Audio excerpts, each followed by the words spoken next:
orang yang merdeka dari perbudakan dunia, maka fatruk kulla amrin, tinggalkan segala sesuatu yang membebanimu dari berbagai macam perihal yang ada di dunia. Apapun yang membebani kita, menjadi beban untuk kita dari urusan-urusan dunia, kalau tidak kamu tinggalkan, maka kamu saat itu sedang diperbudak sama dunia tersebut. Nabi SAW dalam hadis beliau bersabda, ta'isa abdud dinar wa dirham, celakalah orang yang menjadi budaknya dinar atau dirham. Nah, ini berkaitan sama harta. Ada manusia yang diperbudak sama harta kekayaan, sehingga kalau hartanya itu hilang, dia ketakutan, atau hartanya berkurang, dia ketakutan, atau hartanya diincar, dia ketakutan. Ini namanya budak dari macam-macam urusan dunia. Di antara banyak perbudakan di dunia ini, banyak. Nah, kita tanyakan sama diri kita. Kalau memang kita di dalam hati ini sebagai manusia masih ada kekhawatiran. Artinya apa kekhawatiran? Rasa takut terhadap harta dunia. Bahasa yang simpelnya itu eman. Tahu eman? Sayang. Ente mau bersedekah, ada perasaan di dalam hati itu eman. Apa bahasa eman, Ustaz? Apa bahasanya eman? Coba bantu saya terjemahkan. Kalau sayang.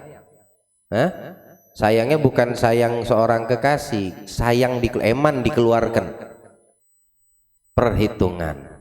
Bisa dikatakan perhitungan. Eman dia mengeluarkan duitnya.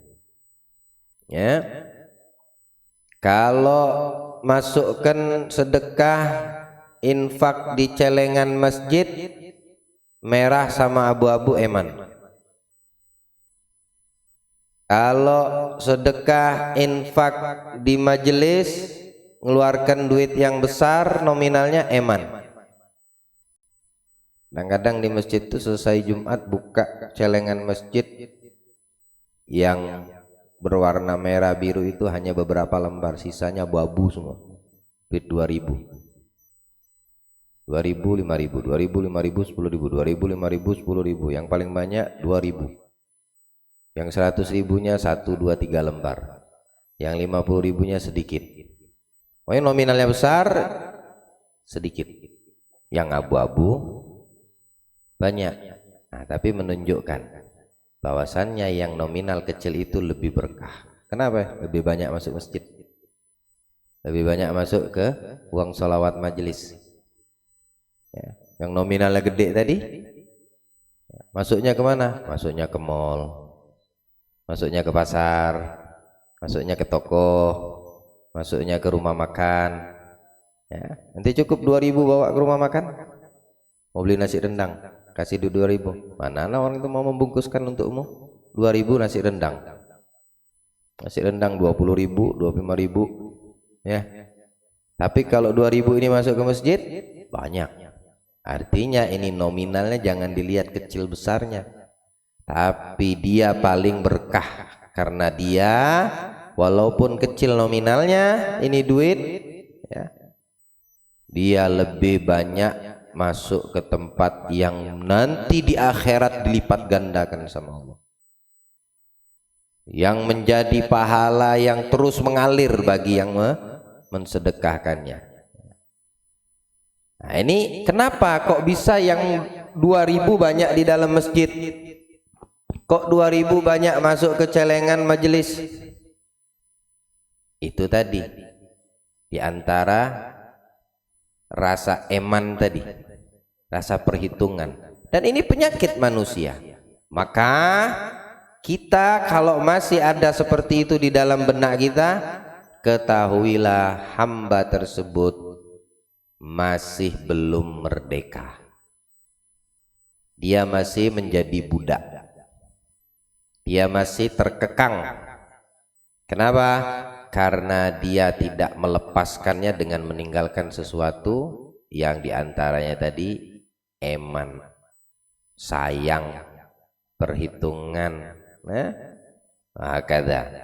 Dan Nabi mengatakan ta'isa abdud dinar wa dirham, celaka orang yang menjadi budaknya dinar dan dirham. In syi'ta an takuna hurran, kamu ingin merdeka daripada itu perkara, fatruk kulla amrin, tinggalkan semua perkara yang membebanimu itu, tinggalkan.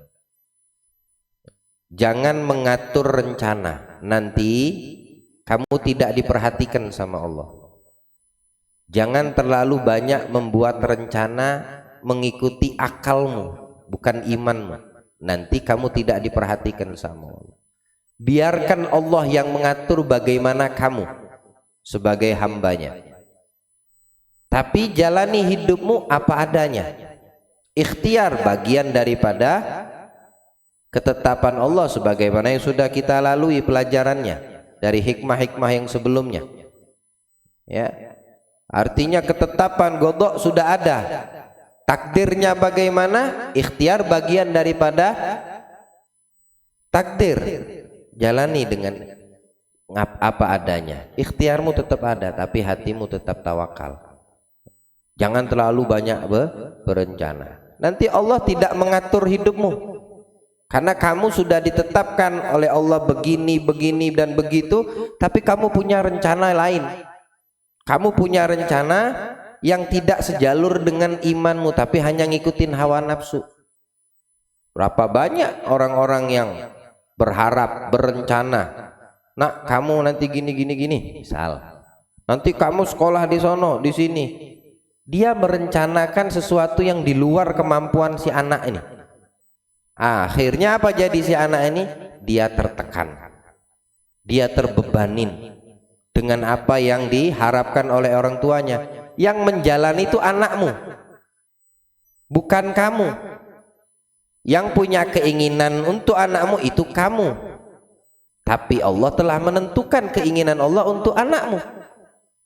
Maka jalani yang terbaik untuk anakmu, jangan sampai dia terbebani, jangan sampai dia merasa tertekan dengan ucapan orang tua, sehingga nanti kalau seandainya tidak sesuai dengan yang diharapkan orang tua, kecewa dia sama anaknya. Nah, ini banyak terjadi.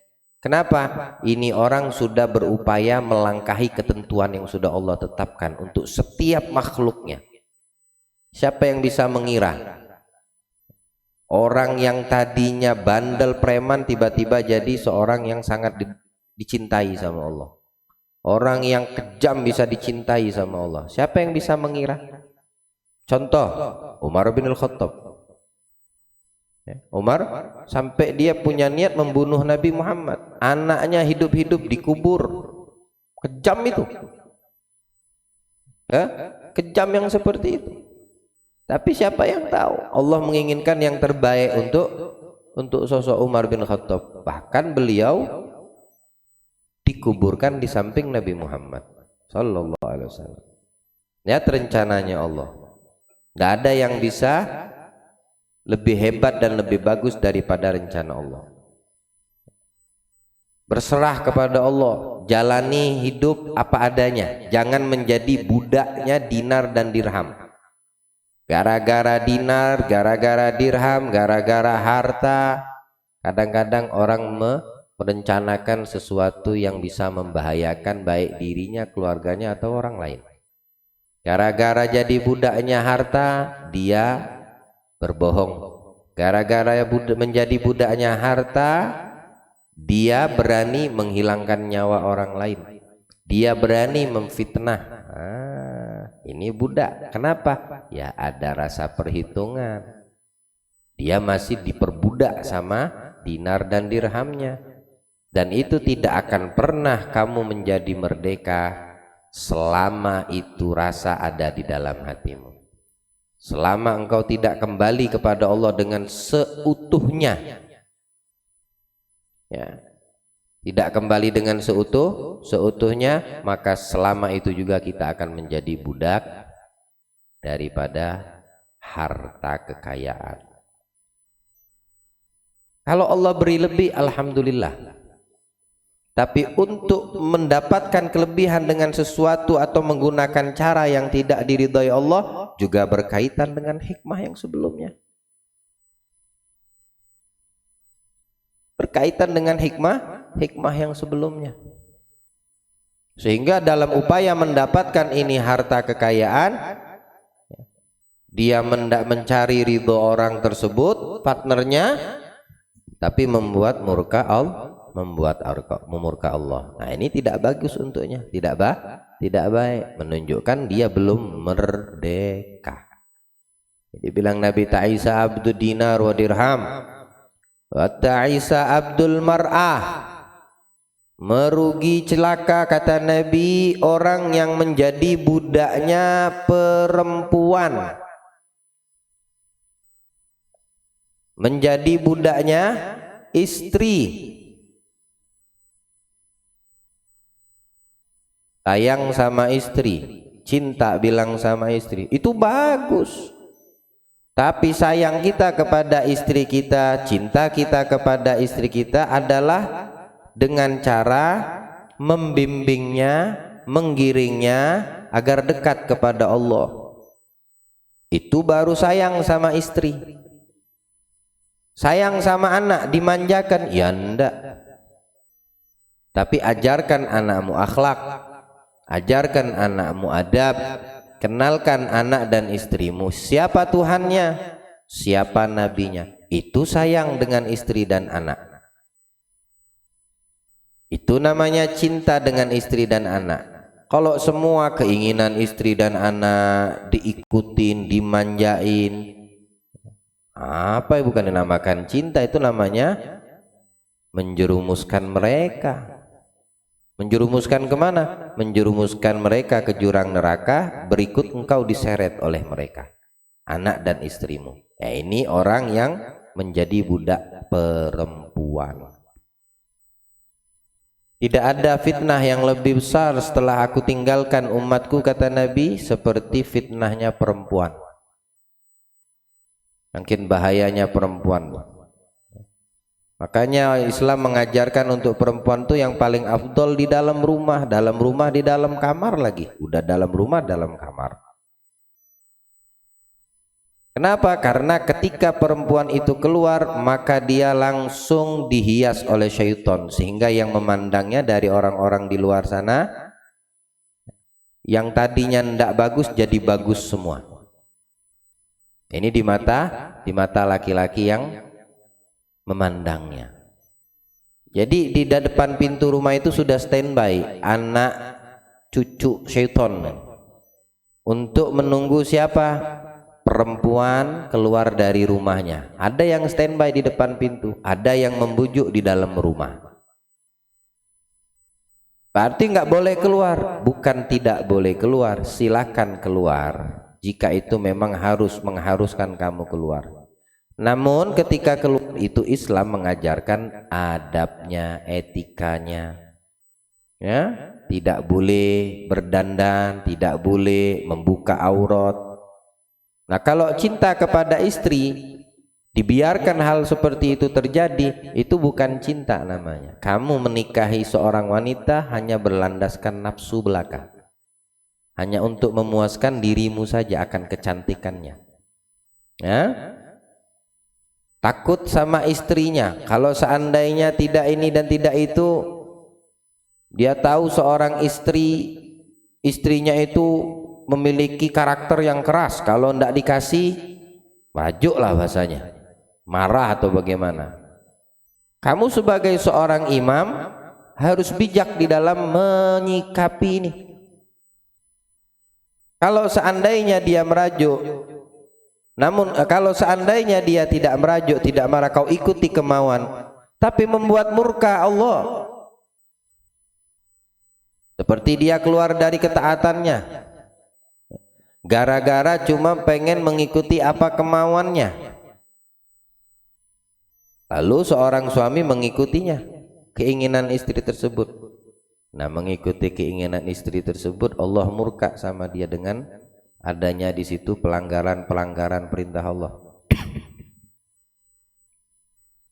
Apa ini yang dinamakan cinta? Nah, ini laki-laki. Nah, kamu sekarang dinamakan budaknya perempuan. Kasih tahu kepada istrimu, anakmu, tutup auratnya. Jangan berdandan kalau keluar dari rumah. Ya, jangan berdandan kalau keluar dari rumah. Jangan bersalaman sama laki-laki yang bukan muhrimnya. Menggenggam bara api lebih baik daripada menyentuh tangan wanita yang bukan muhrim bagimu. Itu lebih bagus kau terbakar tanganmu dengan menggenggam bersalaman dengan bara api, ketimbang bersalaman dengan tangan perempuan yang itu bukan mahram bagimu. Nah, ini sudah menjamur penyakit yang seperti ini, entah karena tidak tahu hukum atau tahu tapi pura-pura tidak tahu,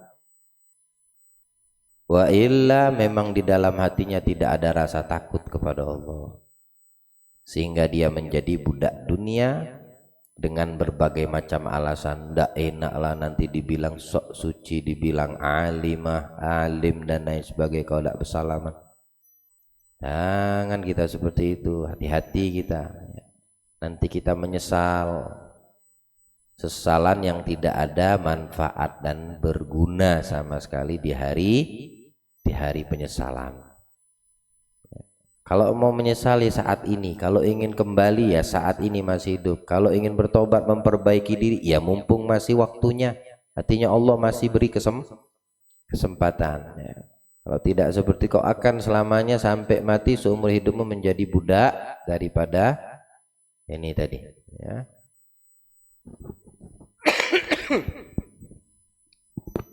Ta'isa abdu syahwat, begitu juga yang menjadi budak hawa nafsunya, syahwatnya. Celaka kata Nabi. Bagaimana mengatasi syahwat? Rasa keinginan, kemauan, pengen ini tahan, dilatih nafsunya. Jangan sampai hawa nafsunya diikutin.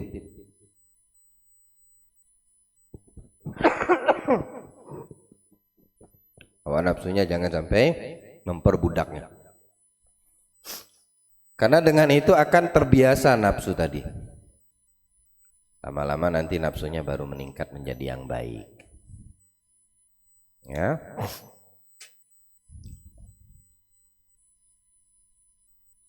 In syi'ta an takuna hurran. Di dalam dirimu kalau kau ingin menjadi seorang yang merdeka, di dalam dirimu daripada hawa nafsumu, maka tinggalkan semua tawanan makhluk, artinya tawanan dunia. Tinggalkan dirimu menjadi tawanan makhluk. Ada orang kerja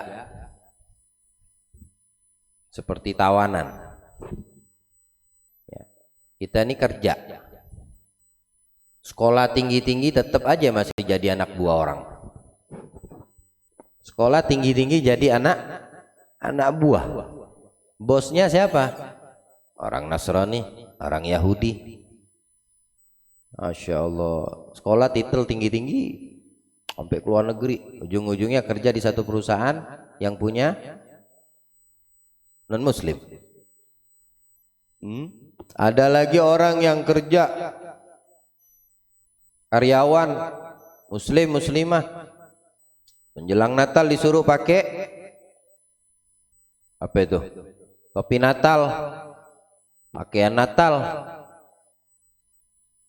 kepercayaan mereka. Kalau tidak diikuti, kamu bisa ada sanksi, bisa kamu dikeluarkan dari kerjaanmu. Takutlah ini orang, ngikutlah dia gadaikan imannya cuma untuk mempertahankan dunianya. Nah ini budak dunia, tidak bakal kamu merdeka. Kalau kamu merdeka, tidak akan kamu takut dengan ancaman apapun yang berbau dunia. Maaf Pak, saya tidak bisa pakai itu karena saya punya keyakinan Islam dan ini tidak sesuai dengan keyakinan kami. Islam melarang daripada itu. Umpama, oh tak pecat kamu, oh silakan Pak, pecat aja nggak apa-apa. Dia bukan budak daripada dunia. Atau melamar kerja di satu tempat perusahaan, dia pakai jilbab, catatan harus copot jilbab, akhirnya dicopot jilbabnya. Masya Allah, jadi budak dunia ini orang. Mana imannya? Aurat itu bukan tradisi, kewajiban. Menutup aurat itu kewajiban dalam Islam. Lalu bagaimana ada seorang yang membiarkan istri dan anak perempuannya keluar dalam keadaan menebar auratnya, membuka auratnya? Berarti itu suami menjadi budak istrinya. Kenapa? Karena dia tidak mampu untuk memberikan yang terbaik dari urusan akhirat kepada istri dan anak perempuannya. Nanti kamu satu jengkal lagi mau melangkah ke dalam surga, ujung-ujung di belakang ada yang teriak menuntut. Pas dilihat siapa? Istri dan anakmu. Istri dan anakmu. Padahal kamu satu langkah lagi mau masuk surga nih. Ada yang nuntut. Nanti dulu di cancel masuk surga. Di sidang. Kenapa dia ini nuntut? Siapa dia? Kok bisa dia menahanmu masuk surga? Kata malaikat. Ditanya sama Allah, mau ngeles, mau bilang tidak kenal.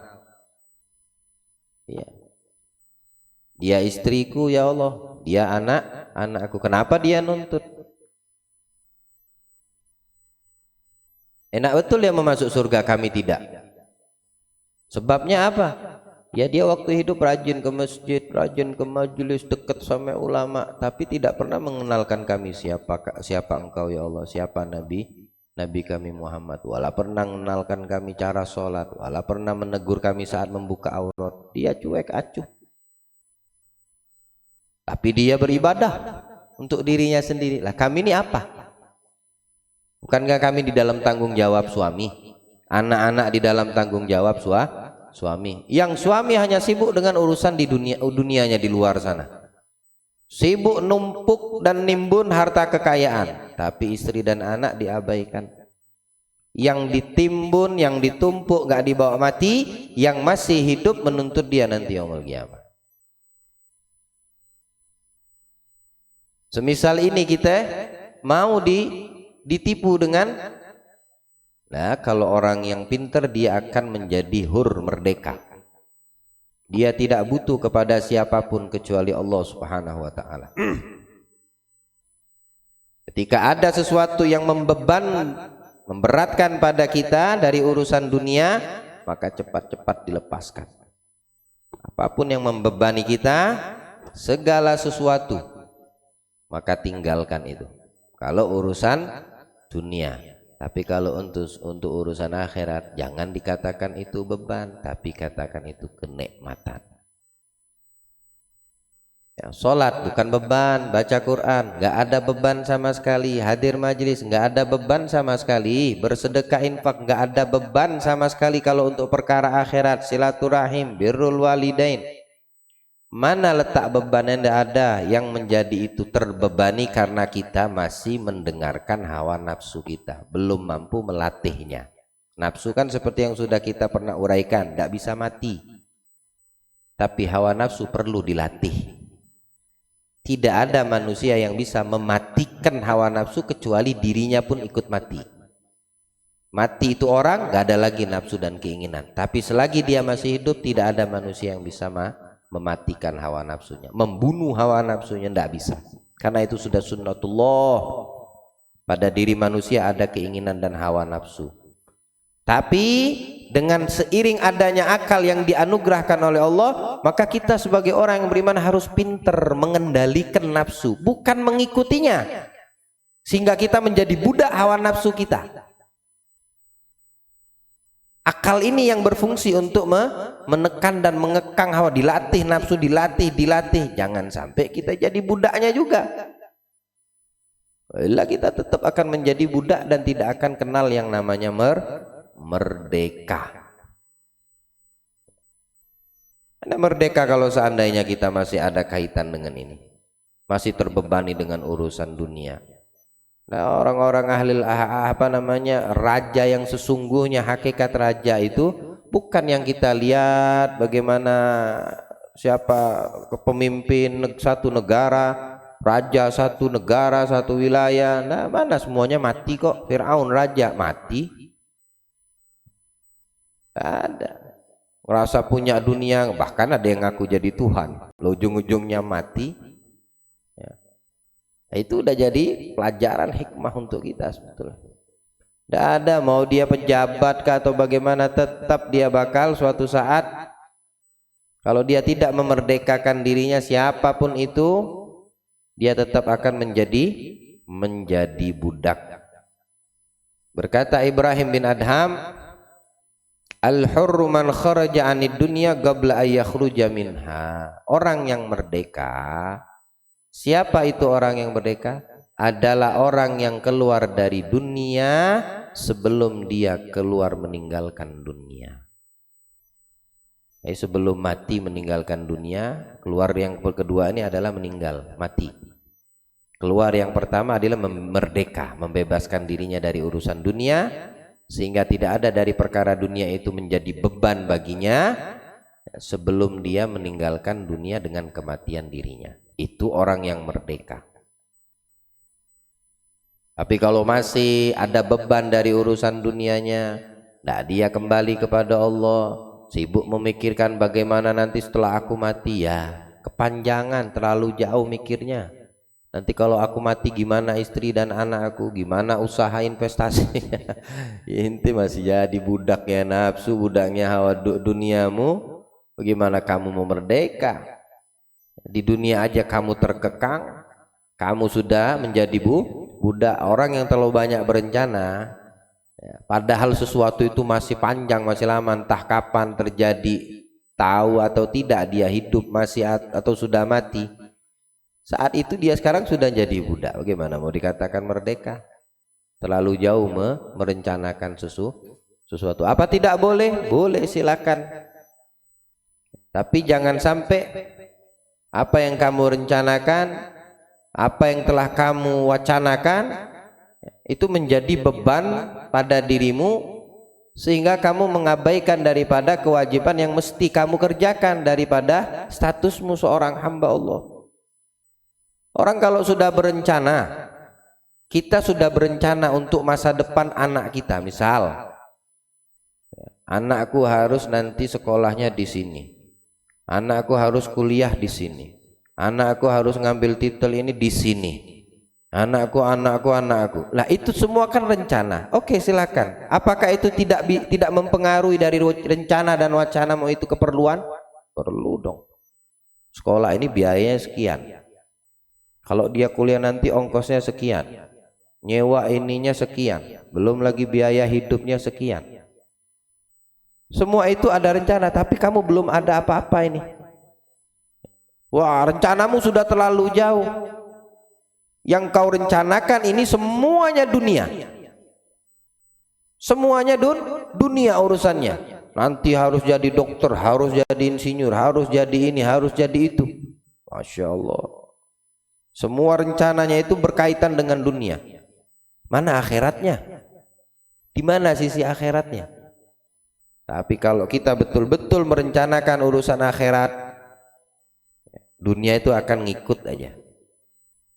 Lokomotif itu sama yang paling belakang, yang jalan, yang ngikut yang mana? Yang belakang ngikut. Yang belakang buntut itu ngikut. Jadikan dunia itu buntut, kita kepalanya. Jangan sebaliknya. Kalau seandainya dijadikan posisinya terbalik, kamu ditinggal sama dunia atau kamu menjadi budaknya. Jadi Imam Haddad mengatakan di sini, jika engkau ingin menjadi hamba yang merdeka dari urusan dunia atau yang berkaitan dengan sahabat-sahabat dunia, teman-temannya dunia, atau yang berkaitan dengan syahwat yang ada di sekitaran dunia, fatruk kulla amrin, maka tinggalkan semua perkara yang membebanimu. Apapun yang nanti menurutmu dari perkara dunia beban, belajarlah untuk engkau bisa ikhlas. Ya, belajar ikhlas, belajar untuk menerima. Jangan disesali, jangan dijadikan itu beban. Walaupun kamu untuk mendapatkannya itu tidak gampang. Tapi seperti itulah dunia. Untuk mendapatkan dunia aja nggak gampang. Bagaimana orang mau mendapatkan surga dengan mulus, dengan mudahnya? Kamu untuk mendapatkan dunia itu harus banting tulang kerja. Ujung-ujungnya kamu tinggalkan itu yang kamu upayakan dengan susah payah tadi. Berakhir kamu tinggalkan. Kenapa anda apa adanya? Biasanya yang kamu banting tulang, bikin banting tulang usaha betul-betul urusan akhiratmu. Urusan akhiratmu banting tulang nggak apa-apa. Nah, itu lebih afdal, lebih bagus malah. Karena akhirat itu hakiki. Kalau dunia ini suar, gambaran doang. Gambaran doang. Yang gambaran itu dipercantik lagi, diperindah sama musuh-musuh Allah. Dipercantik, diperindah sama musuh-musuh Allah. Nah, kita jangan terpengaruh dengan itu. Ada kehidupan yang nyata, yang asli, yang hakiki menunggu kita, tapi bukan di sini. Di sini cuma untuk perbekalan kita untuk kita di sana nanti di hari esok. Al-hurriyah haqiqatan hurriyatul qalb kama annal ubudiyah haqiqatan ubudiyatul qalb. Di sini dikatakan merdeka yang hakiki itu apa? Orang yang merdeka di dalam hatinya. Di hatinya menjadi merdeka. Dia tidak terbebani hatinya, tidak sama sekali dia pernah terpengaruh dengan apa urusan dunia yang hilang dari dirinya. Tidak berat dia punya hatinya. Seperti itu keadaan dia ada dan tidak. Hatinya tetap mutmain. Nah, ini orang telah merdeka secara hakiki. Sama seperti ibadah hakiki itu bagaimana? Ibadah yang membawa hati, bukan sekedar gambaran fisik doang. Tapi hatinya dibawa dalam ibadah. Tamam.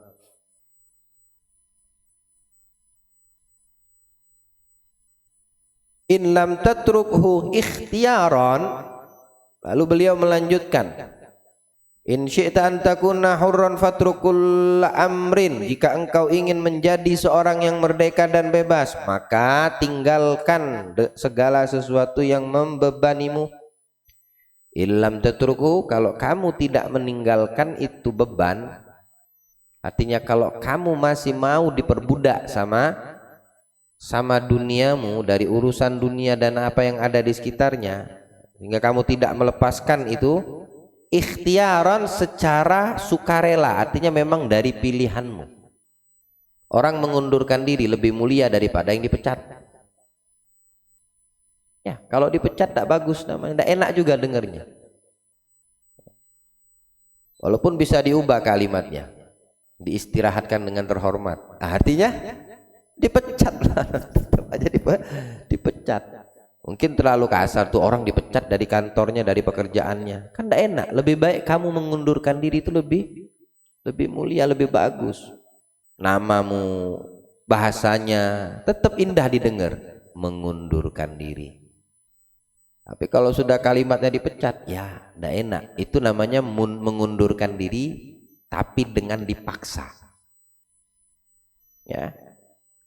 Dipaksa mundurkan diri, namanya pecat. Tapi kalau dengan sukarela kamu mengundurkan diri, nama kamu tidak tercemar, Nama kamu tetap bagus. Karena apa? Mengundurkan diri tadi adalah ikhtiarmu. Nah, dalam perkara perbudakan dunia ini dan yang berkaitan dengan sekitarnya, kalau kamu tidak sukarela meninggalkan apa yang menjadi bebanmu dari urusan dunia, kamu tinggalkan itu, taraktuhu tatrukhu ittiraran, maka tinggalkanlah dengan cara dipaksakan. Artinya mau tidak mau kamu akan meninggalkan itu dunia dengan cara paksaan. Dipaksa kamu mau meninggalkannya. Dipaksanya di sini entah dengan, misal contoh dia seorang pekerja, dia seorang pengusaha, ya. Sebelum kamu disuruh untuk meninggalkan itu pekerjaanmu dengan cara paksa, maka lebih baik kamu pensiun dini dah. Lebih baik kamu pensiun dini dah dari usaha yang kamu kerjakan selama ini. Habis itu fokuslah sudah sama akhirat. Kalau tidak seperti itu, nanti dengan terpaksa atau kamu dipaksa harus meninggalkan karena kamu tidak mampu lagi sudah. Tidak mampu lagi sudah mengurusnya. Atau dengan bahasa yang lain, makna yang lain, dipaksa meninggalkan ini kamu mati. Allah membuat nyawamu sudah, waktumu, usiamu sudah habis. Maka kamu tinggalkan itu, terpaksa kamu tinggalkan. Nggak bisa kamu untuk tawar menawar, ya Allah, ana masih mau ada teken minggu depan. Mana bisa? Mati itu nggak bisa direncanakan, nggak ada yang tahu. Atau Allah memisahkan kamu dengan cara dipaksa deh. Mungkin kamu sakit nggak bisa kerja lagi. Mungkin kamu mengalami sesuatu yang membuat kamu nggak bisa lagi untuk ngurusin daripada perkara dunia. Nah, tapi dengan cara itu ndak enak lagi sudah. Lebih baik sukarela, tinggalkan itu dengan atas ikhtiarmu, dan kamu masih mempunyai kesempatan untuk akhiratmu. Seumur hidup habis dengan urusan dunia, diperbudak sama dunianya. Sampai kapan? Oh, nunggu stroke kah baru berhenti? Atau nunggu waktunya pensiun baru berhenti? Pensiun sekarang berapa ya umurnya? 56 tahun kah masih? 58 tahun. Ya, 58 tahun. Kau habiskan masamu sampai 58 tahun itu untuk perkara dunia. Seandainya umurmu 60 tahun, berarti cuma sisa 2 tahun untuk ngurus akhirat. 56 tahun sibuk dengan pekerjaannya, sampai baca Quran nggak ada waktu, sampai sholat sunnah qabliyah ba'liyah duha witir tidak terjaga, rugi. Kenapa ndak pensiun dini, pensiun muda? Artinya dengan pilihanmu, ikhtiarmu untuk bebas daripada perbudakan dunia, fokus sudah sama akhirat. Jangan nunggu dipaksa dulu, entah mati atau memang tidak bisa lagi sudah bekerja, sakitkah atau lain sebagainya. Makanya tidak ada nikmat ya, seperti yang sudah Allah berikan kepada mereka setelah nikmat Islam wal iman, nikmat sehat afiat. Nikmat sehat afiat itu mahal, nggak bisa dihargai dan dikasih nominal. Coba tanya sama yang sakit, sekalipun dia orang tajir melintir ditarakan di dunia, tapi sakit nggak bisa gerak. Mahal mana? Sehat atau yang kau punya dunia sisi? Nah, ada satu raja diceritakan sakit nggak bisa kentut, nggak bisa buang angin. Datang tabib sana, datang dokter, ndak ada yang bisa ngasih solusi. Sampai satu orang didatangkan seorang tabib alim ulama, bilang kalau seandainya kamu upah aku bayar separuh kerajaanmu, kamu mau bayar? Mau. Wow, lihat tuh, mahal berarti harga sehat ya. Tapi kalau seandainya ini sudah sembuh, Obatnya sisa dari kerajaan dan kekayaan. Mau kau bayar, aku bayar. Berarti kamu jatuh miskin, tidak apa-apa, yang penting aku sehat. Lalu apa arti yang dikumpulkan selama ini? Apa yang digunakan, yang dia dapatkan dari kekayaan dari dunia semua yang bakal dia tinggalkan. Jadi kalau kita memang pengen menjadi hamba yang merdeka dari kita diperbudak oleh hawa nafsu, diperbudak oleh dunia, diperbudak oleh harta benda, maka bebaskanlah dirimu dari yang membebanimu. Khidmatlah sama Allah sudah. Perhatikan Allah, apa yang dikehendaki oleh Allah. Ikuti apa yang diinginkan oleh Allah. Ambil andil kita dalam peranan kita agama Islam ini. Maka sisanya Allah yang akan mengaturnya. Allah tuh sudah mempunyai rencana dan belum tentu rencanamu melebihi pastinya. Tidak ada rencana yang lebih baik daripada rencananya Allah. Tapi kita tidak tahu rencananya Allah. Siapa yang bisa mengira? Titel besar, titel Masya Allah, gaji luar biasa, baca Fatihah tidak bisa. Baca Fatihah salah. Yang ini tadi itu anak tidak bertitel, enggak bergaji besar, enggak populer, tapi dia hafal Quran. Mana yang lebih membanggakan? Yang kedua. Jadi kalau kamu ingin merencanakan sesuatu untuk anak-anakmu, utamakan akhiratnya. Dan itu akan membanggakanmu kelak ketika dia sukses dalam urusan akhirat. Dunia nanti ngikut sendiri. Dunia nanti bakal ngikut sendiri. Bilang Rasulullah, barang siapa yang berkhidmat kepada Allah, kepada agama Allah, maka Allah akan jadikan dunia khidmat kepadanya. Tapi barang siapa yang berkhidmat kepada dunia, maka Allah akan kekang dunia, tidak bakal sampai kepadanya. Orang yang berakal, orang yang pintar, dia betul-betul melepaskan daripada perbudakan yang ada pada dirinya, kemudian dia lebih memilih untuk secara sukarela meninggalkan itu semua, dan dia fokus kepada Allah Ta'ala, dia fokus kepada Nabi Muhammad, dia fokus kepada orang-orang yang selalu membantu dakwah Nabi Muhammad. Berkah hidupnya udah ditanggung sama Allah, tidak usah terlalu mikirkan apa yang belum kau ketahui. La tuksur hammuk magadir yakun, tidak usah banyak pikir, tidak usah banyak pusing, kata Imam Al-Haddad. Yang udah ditetapkan Allah itu yang bakal terjadi.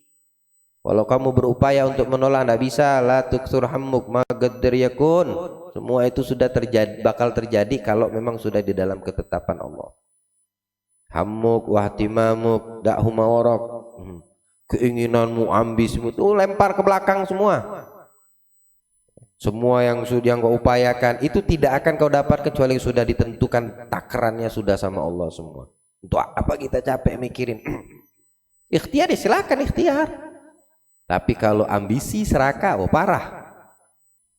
Bisa menghalalkan segala macam cara. Ini budak, berarti namanya budaknya dunia. Allah selamatkan kita insya Allah. Allah lindungi kita selalu daripada budak dunia ini, dari tipu muslihat dunia. Allah jaga kita, keluarga, istri dan anak-anak kita insya Allah dijadikan hamba-hamba Allah yang merdeka daripada perbudakan dunia, perbudakan syaitan dan iblis, hawa nafsu, daripada tipu daya bisik iblis, hawa nafsu. Dimerdekakan kita insya Allah menjadi seorang mukmin hakiki, mukmin yang sejatinya mukmin, yang senantiasa memperhatikan hak-hak Allah dan senantiasa mendahulukan urusan akhirat ketimbang dunia kita. Selamat kita dunia akhirat, terangkat derajat kita insya Allah, amin ya rabbal alamin. Sallallahu alaihi sayyidina Muhammadin wa alihi wasallam. Alhamdulillahi rabbil alamin.